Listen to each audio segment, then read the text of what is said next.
മുഖ്യമന്ത്രി ഈ സംഭവത്തിനെ ഉപയോഗിക്കുന്നു. അങ്ങനെയാണ്. അതായത് നാട്ടുകാര് ദൃക്സാക്ഷികളും ഒക്കെ വേറെ മതസ്ഥരെ കണ്ടിട്ടുണ്ട്, പക്ഷെ മുഖ്യമന്ത്രി കണ്ടിട്ടില്ല.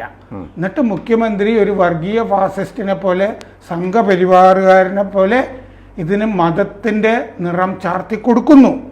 പൊതുസമൂഹത്തെ ഈ മുഖ്യമന്ത്രിയുടെ പരാമർശം അസ്വസ്ഥമാക്കി. ഈ കേരളത്തിലെ മുസ്ലിം സമുദായ സംഘടനകൾക്ക് വേണ്ടി എന്തും ചെയ്യാൻ, എത്ര വേണേലും താഴ്ന്നു കൊടുക്കാൻ തയ്യാറായ ഒരു മുഖ്യമന്ത്രിയാണ് പിണറായി വിജയൻ.